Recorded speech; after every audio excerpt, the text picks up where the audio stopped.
Hola, bienvenidos todos a la clase número 2 del curso ABA Básico Online en tu plataforma de aprendizaje FEP Learning en alianza con Fundación Educare de Venezuela. Hoy estaremos viendo principios de la conducta, topografía, función y ambiente. También definiremos lo que es triple razón de contingencia y conducta operante.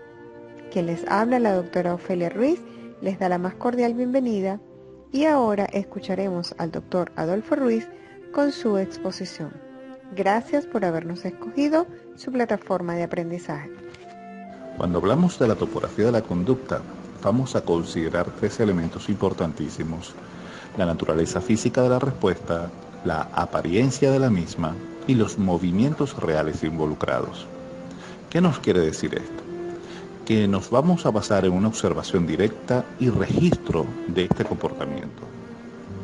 Además, es importante considerar que vamos a desarrollar toda esta ejecución a través de la objetividad.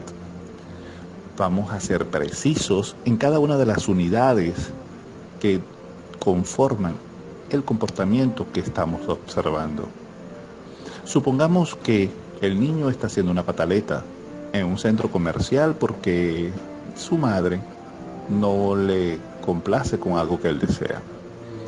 Debemos decir entonces si el niño grita en un tono de voz elevado o según su intensidad o magnitud es media, si el niño hace la pataleta de pie, si el niño hace la pataleta lanzándose al piso, al suelo, si el niño lo hace con lágrimas, sin lágrimas, si golpea a la madre, si lanza objetos, si se quita los zapatos o si permanece con ellos. O sea, vamos a hacer una descripción objetiva, exacta, medible del comportamiento.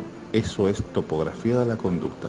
Y debemos considerar también el ambiente y cómo está influenciando el ambiente en ello.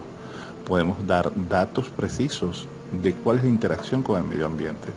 Ahora vamos a ver los ejemplos y no ejemplos de lo que es topografía de la conducta. Recordemos la lámina anterior. En la lámina anterior hablábamos de que la topografía tiene que ver con la descripción exacta, precisa, medible, cuantificable, tanto en la ejecución de los movimientos, intensidad, magnitud. Por eso nosotros decimos que ejemplos podrían ser llorar, lanzar patadas, se muerde la mano derecha o ambas manos, grita en un tono de voz elevado o con alta intensidad o magnitud, se ala el cabello, si lo hace de manera frecuente o recurrente o constante, si lo hace luego de que el papá le dirige la palabra, por ejemplo. ¿Cuáles no son ejemplos de la topografía de la conducta? Decir que el niño se frustra y no precisamos qué es frustrarse. Cuando precisamos lo que es frustrarse, entonces, y describimos cada una de esas unidades que compone la palabra frustración para nosotros, sí estaríamos dando un ejemplo correcto de topografía de la conducta. Pero mientras digamos que se frustra, patalea, se pega, se pone nervioso, mantiene una conducta agresiva, no estamos siendo precisos. Por tal razón, no estamos dando ejemplo de lo que es topografía de la conducta. La función de la conducta tiene que ver con el efecto que se genera en el ambiente luego de la ejecución de la respuesta. Toda conducta o respuesta tiene una consecuencia ambiental.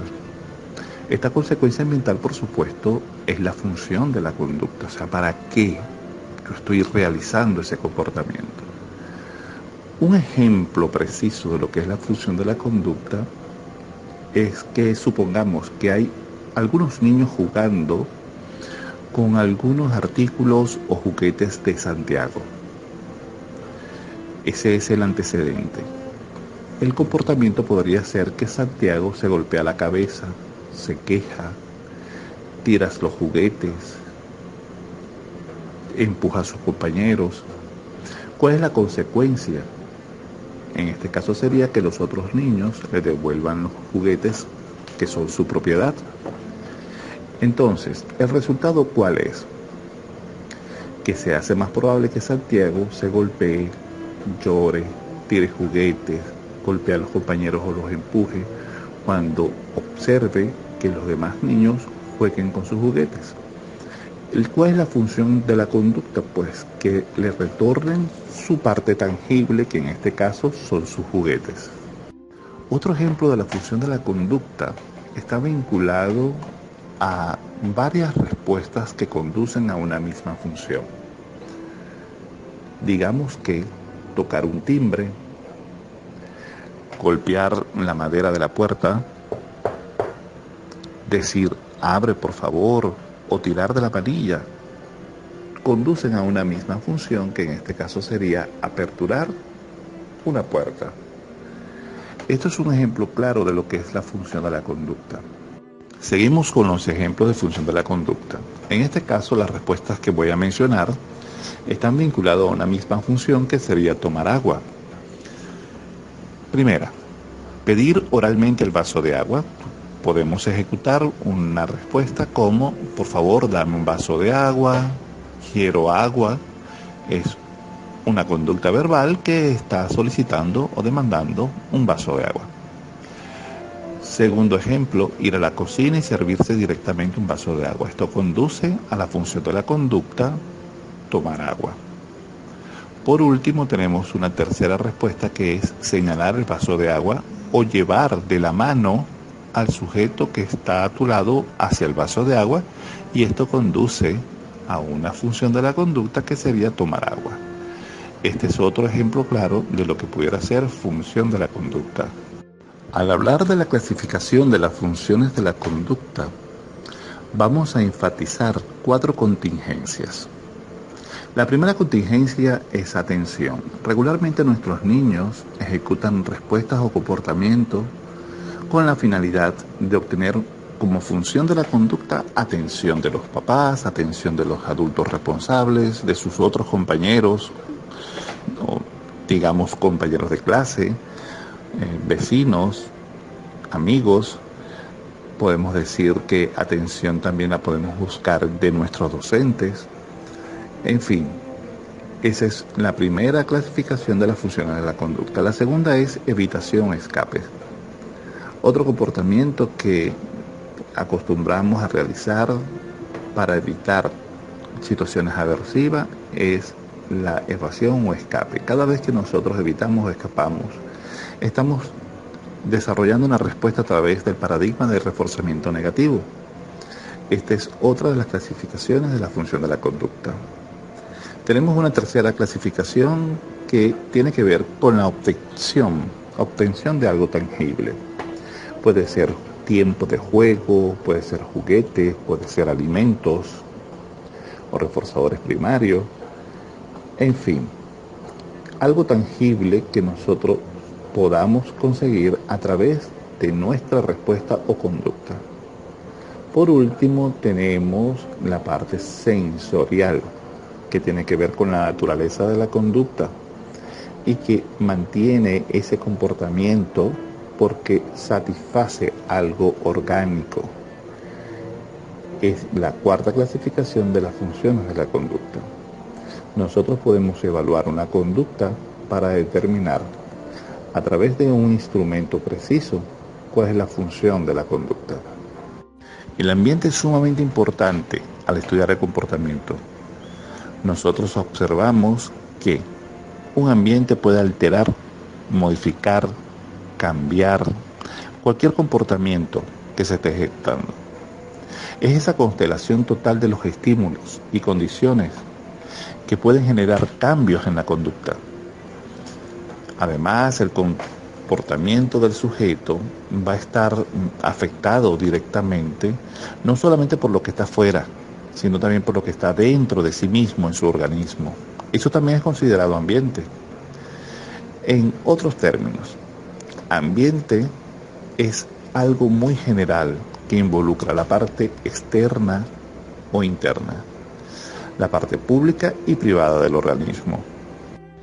El ambiente dentro de la piel involucra eventos públicos y privados.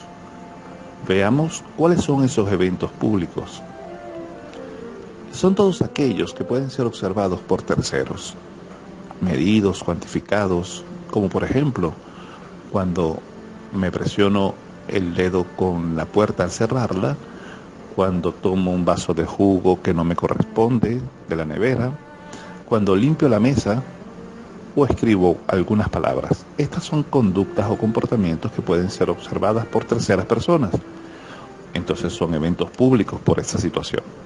Sin embargo, existen eventos privados que solo pueden ser observados por el mismo organismo, porque yo solo puedo procesar o manifestar cuál es el dolor estomacal que estoy sintiendo, qué intenso es el dolor de cabeza que pudiera estar padeciendo, si siento palpitaciones, si siento cómo tengo movimientos peristálticos, en fin, son todos aquellos que pueden ser observados por el mismo organismo. El contexto ambiental. Toda conducta sucede dentro de este. Una conducta no tiene lugar en el vacío. Por ello, el contexto ambiental consiste en la situación, en las circunstancias mismas en las cuales ocurre esta respuesta o conducta. ¿En qué tiempo, en qué momento se dio la ejecución de la respuesta? Para ello vamos a considerar si el sujeto tiene sueño, si tiene hambre, si esta respuesta se está dando en el hogar o solamente se da en la escuela, en presencia de la madre, en presencia de los tíos, de la abuela, de la maestra, de los compañeros o de los hermanos.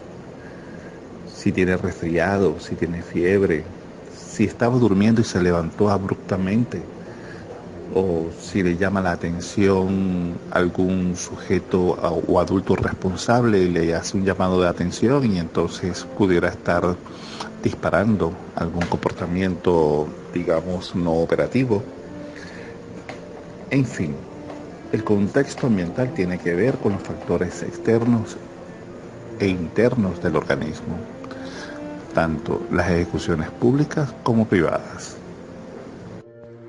Ahora presentamos algunos ejemplos de lo que son ambientes. Este primer ejemplo corresponde a un ambiente público. Observemos el sujeto que tiene los globos de colores y podemos afirmar entonces que se encuentra en un espacio de un parque abierto. Aparentemente es un parque citadino, pues se encuentra rodeado de edificios. Es un parque público, pues se encuentra gran número de personas a su alrededor y está compartiendo con personas conocidas en su entorno. En esta segunda lámina seguimos estudiando lo que es el ambiente. Observamos un grupo de niños que están dentro del aula de clase. El ambiente es escolar. Definitivamente ellos están respondiendo a un estímulo ambiental que pudiera ser la presencia de el docente haciendo posiblemente alguna pregunta, pues todos están levantando el brazo para participar aparentemente o responder. También observamos otros elementos del ambiente que pudiera ser lo propio de la aula de clase, el estar acompañado con otros niños que forman parte del aula y que están sentados con uniforme, iluminación, temperatura, también forma parte del ambiente. Posiblemente el ruido o el silencio que esté presente en el entorno, todo eso forma parte del ambiente. Recordemos que hay conductas que están regidas o pueden ser modificadas por el ambiente público o privado y que esto solamente lo sabe el organismo, pues lo público es lo que nosotros permitimos que los demás observen.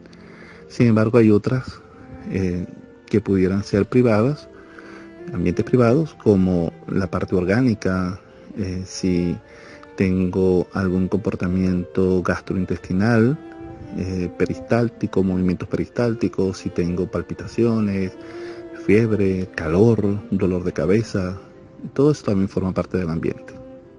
Ahora observamos un ambiente que pudiera ser el entorno vinculado a una habitación. aparentemente es de una hembra, digamos que está en la niñez, y que pues el ambiente tiene muchos estímulos que pudieran visualizarse como elementos color rosa, una cama que está tendida totalmente, una mesa y una silla donde se encuentra una lámpara que puede proveer de iluminación. Todos estos son elementos que forman parte del ambiente. En este caso es una habitación. En este cuarto ejemplo de ambiente observamos que estamos en un espacio abierto, natural, donde un grupo familiar está compartiendo una barbacoa o parrilla. Observamos que hay unión entre los miembros para realizar pues los quehaceres propios de la preparación de los alimentos. Que ya hemos visto la descripción de la conducta topográficamente, su función y el ambiente con la que tiene relación, continuemos con los siguientes temas. Toda conducta emitida por una persona es provocada por un evento, ya sea externo o interno a este. ¿Pero qué es conducta? Ya le hemos definido en el módulo anterior como cualquier actividad de los seres humanos, incluido lo que dicen, piensan y sienten. Mas, en términos científicos y con fines de un análisis conductual, es preciso una definición más clara, enfocándonos exclusivamente en el movimiento de un organismo, porque debe ser algo visible u observable o algo medible o cuantificable. Como expresó muy bien el doctor Adolfo Ruiz anteriormente, la conducta se da en un ambiente y la conducta ocurre tras una interacción o relación entre ambos, es decir, entre la conducta y el ambiente como dos entes separados, pero interdependientes, pues el ambiente influencia en la conducta y la conducta a su vez influencia en el ambiente, dándose lo que se llama la triple razón de contingencia. Para explicarnos mejor, ocurre un antecedente, expresado como las condiciones ambientales que ocurren antes de la conducta en interés. Luego el organismo emite la conducta o la respuesta a ese antecedente, para entonces producir un cambio estimular o un cambio en el ambiente llamado consecuencia. Lo que llamamos entonces triple razón de contingencia es la tríada entre antecedente, conducta o respuesta y la consecuencia. Iniciemos con el antecedente.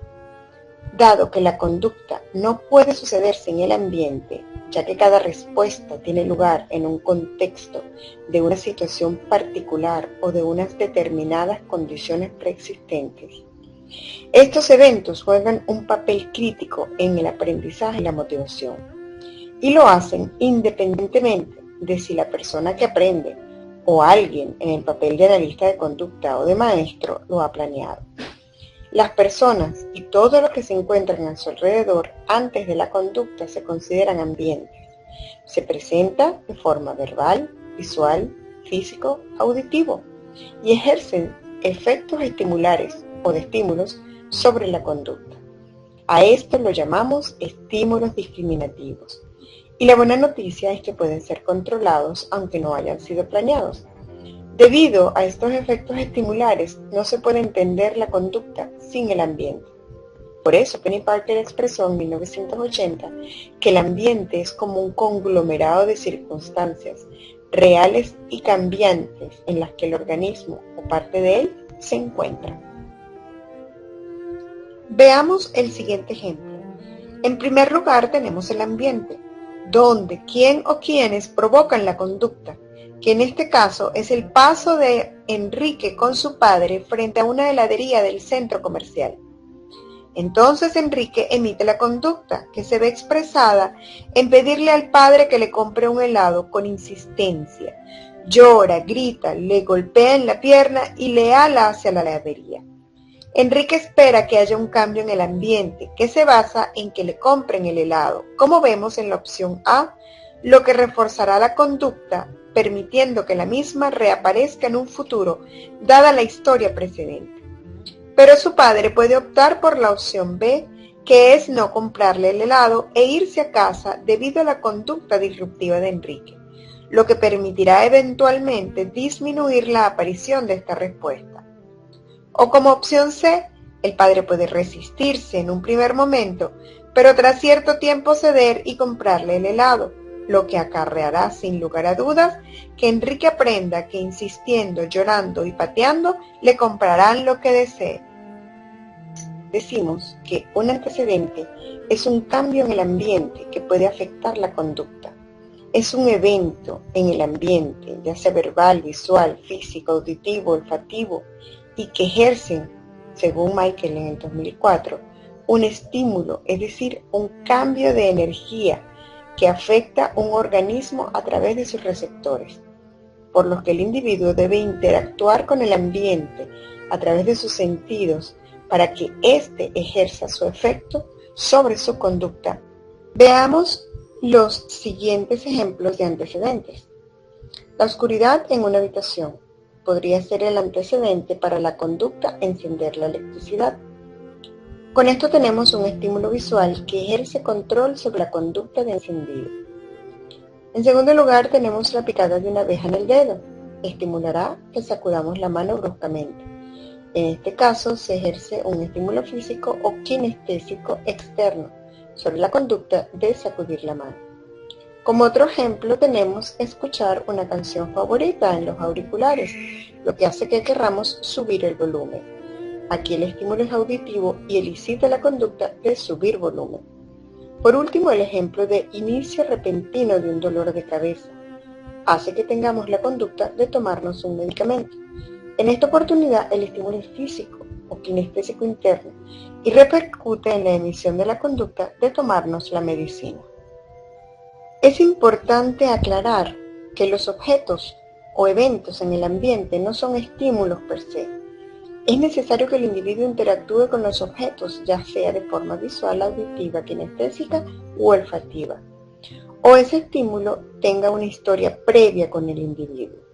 Aclaremos esto, por ejemplo, en una persona invidente, las luces estroboscópicas o de rápida intermitencia no tendrán ningún efecto en su conducta, mas en personas con arritmias cerebrales, estas luces pueden disparar un ataque, por lo que probablemente cierre los ojos y se tape la cara con las manos para evitarlo.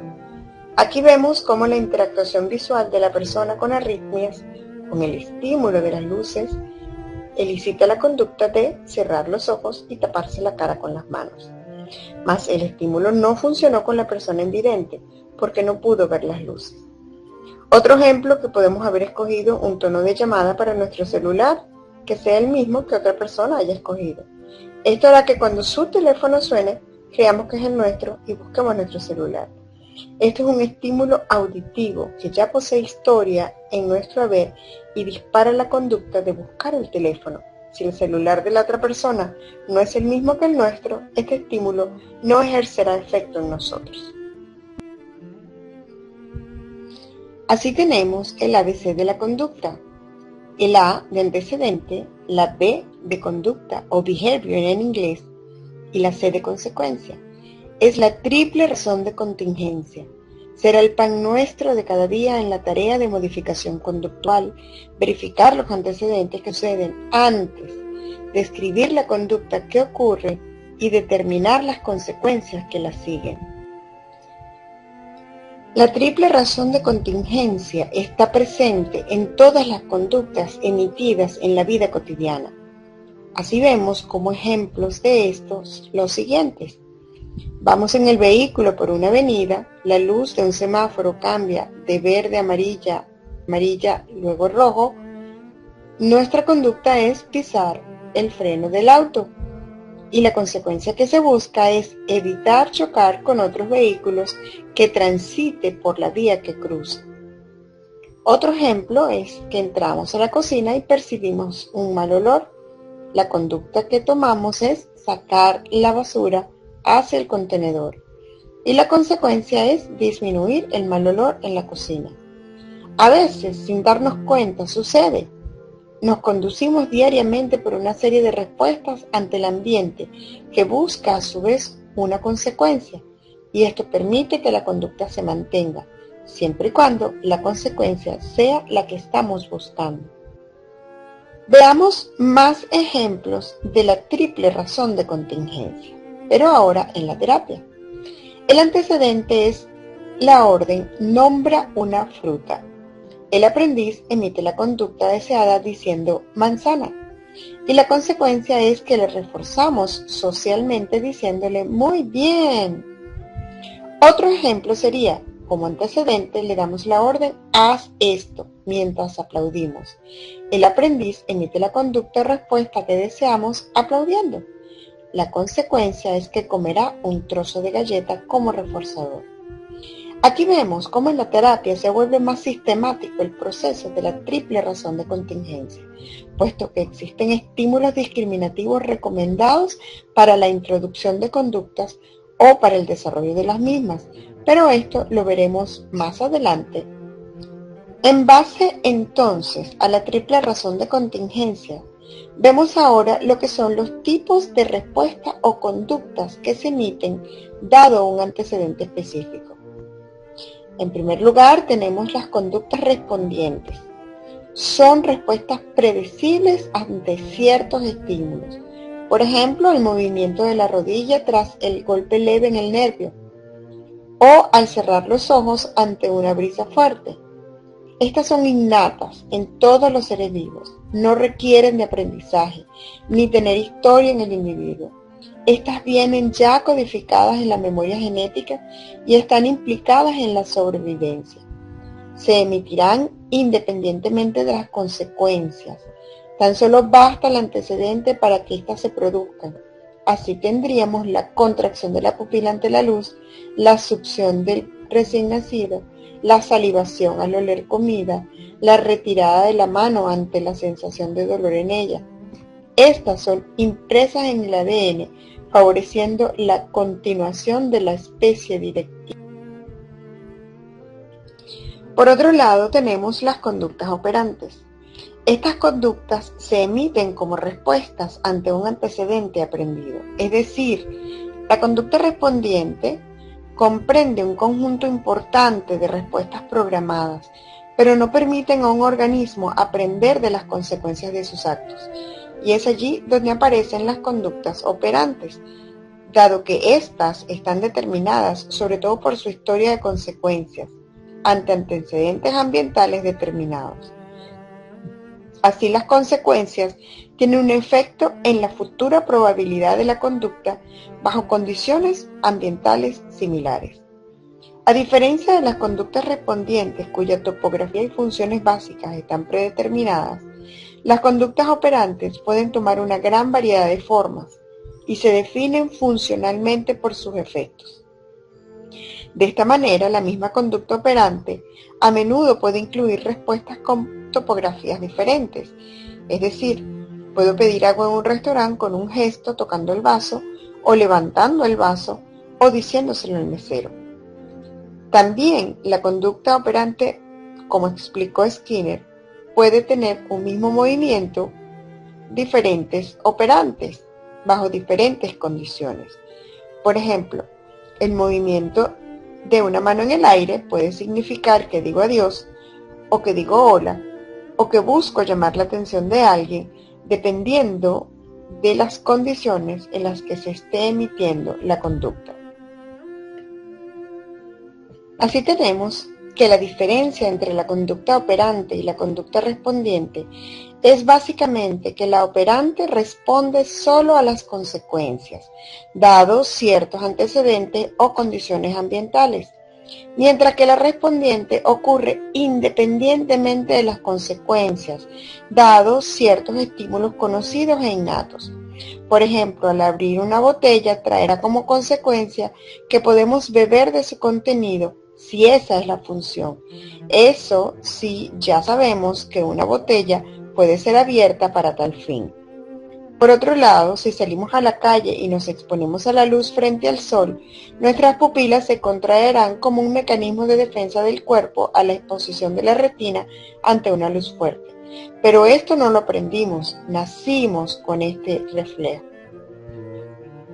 Como ejemplos tenemos de conductas operantes, que son respuestas o conductas que hemos aprendido, algunas como abrir una puerta, abotonar una camisa, parar ante la luz roja, llamar un ascensor, amarrarse los zapatos. Como conductas respondientes, conductas innatas o reflejas como son salivar al sentir limón en la boca, pestañear ante un soplo del aire en los ojos, la extensión de la rodilla luego de un golpe suave de un martillo, la piel erizada al sentir frío. Las consecuencias afectan solo a la conducta futura. Concretamente, una conducta, gracias a sus consecuencias, puede o aumentar, desarrollarse o mantenerse, esto es fortalecerse, o puede disminuirse o debilitarse. Es importante tomar en cuenta que la conducta es más sensible a las consecuencias que son inmediatamente después, o pasados muy pocos segundos de esta.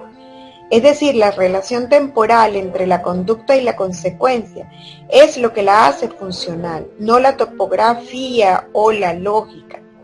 Lo que se refiere al individuo, la única propiedad importante de la contingencia es el hecho de su temporalidad. Un buen ejemplo de esto es el siguiente. Tras un comportamiento inadecuado de un hijo, mamá amenaza: cuando lleguemos a casa ya verás. Eso no le servirá de mucho, puesto que la llegada a casa no será inmediata, sino tiempo después. Lo más seguro es que la conducta inadecuada se mantenga. Así llegamos al final de nuestra clase de hoy, recordando que lo que conocemos como el ABC de la conducta, A de antecedente, B de behavior o conducta o respuesta y C de consecuencia, es también lo que llamamos la triple razón de contingencia.